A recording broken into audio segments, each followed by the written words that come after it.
पाकिस्तान आने का न्योता, बोले हम भारत के साथ बेहतर ताल्लुकात चाहते हैं।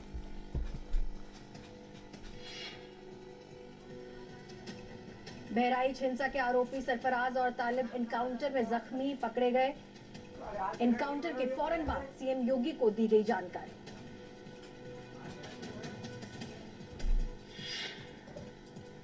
बिहार में जहरीली शराब का कहर, 30 से अधिक लोगों की मौत। अकेले सिवान में 20 लोगों की जान गई। मंत्री बोले शराब माफिया पर सीसीए लगाएगी सरकार।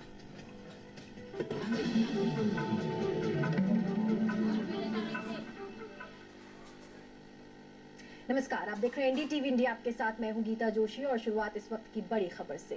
गाजा में इजराइल के बड़े ऑपरेशन में हमास प्रमुख याह्या सिनवार की मौत हो गई है। इजराइल के विदेश मंत्री इजराइल कात्स ने इसकी पुष्टि की है। इसके अलावा आईडीएफ ने भी एक स्टेटमेंट जारी कर कहा है कि 16 अक्टूबर यानी बुधवार को एक ऑपरेशन में आईडीएफ के सैनिकों ने गाजा पट्टी पर याह्या सिनवार को मार दिया। आईडीएफ ने बताया कि अब तक सिनवार आम नागरिकों के बीच छुपकर बचता आ रहा था। माना जाता है कि 7 अक्टूबर 2023 यानी बीते साल जो इजराइल पर हमला हुआ था उसका मुख्य मास्टरमाइंड सिनवार ही था। ईरान की राजधानी तेहरान में इस्माइल हानिये के एक कथित इजरायली हमले में हत्या के बाद सिनवार को हमास के लीडर के तौर पर चुना गया था। याह्या सिनवार को गाजा का सबसे ताकतवर नेता माना जाता था। सिनवार ईरान का करीबी था और हमास के कट्टरपंथी समूह का नेतृत्व करता था। याह्या सिनवार इजराइल की उस सूची में शीर्ष पर था जिनका इजराइल खात्मा करना चाहता था। तो ये इस वक्त की बड़ी खबर है। आपको बता दें, गाजा में इजराइल के बड़े ऑपरेशन में हमास प्रमुख याह्या सिनवार की मौत हो गई है और इजराइल के विदेश मंत्री कात्स ने इसकी पुष्टि की है।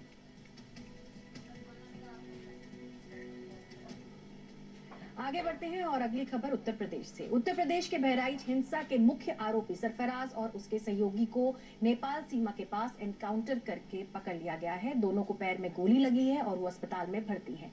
इसके अलावा पुलिस ने 3 और लोगों को गिरफ्तार किया है। पुलिस कहती है कि आरोपियों के हाथों में हथियार थे, इसलिए उसे आत्मरक्षा में गोलियां चलानी पड़ी। लेकिन ये एनकाउंटर अब सियासी एनकाउंटर बन गया है, क्योंकि समाजवादी पार्टी अध्यक्ष अखिलेश यादव ने योगी सरकार पर निशाना साधते हुए कहा है कि एनकाउंटर नहीं बल्कि हत्याएं हो रही हैं और ये सरकार नफरत को बढ़ावा दे रही है।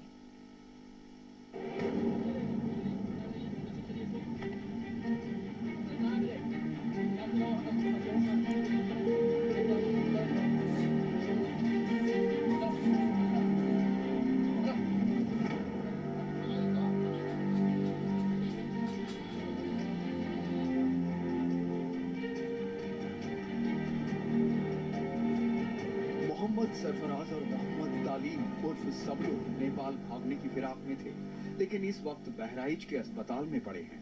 दोनों के पैर में गोली लगी है।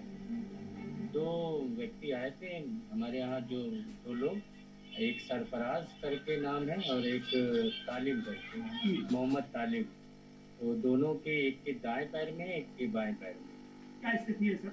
स्थिति दोनों की सही है। पुलिस के मुताबिक 13 अक्टूबर को महाराजगंज में एक युवक की हत्या के मामले में गुरुवार को 5 लोगों को पकड़ा गया।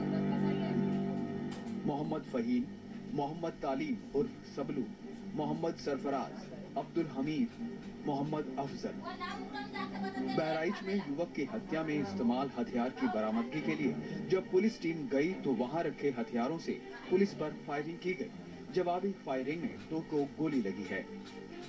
मोहम्मद सरफराज उर्फ रिंकू और मोहम्मद तालिम उर्फ सबलू, इनकी निशानदेही पे जब पुलिस की टीम नानपारा क्षेत्र में मर्डर वेपन की रिकवरी के लिए गई तो वहां पे इन्होंने मर्डर वेपन को लोडेड हालत में रखा हुआ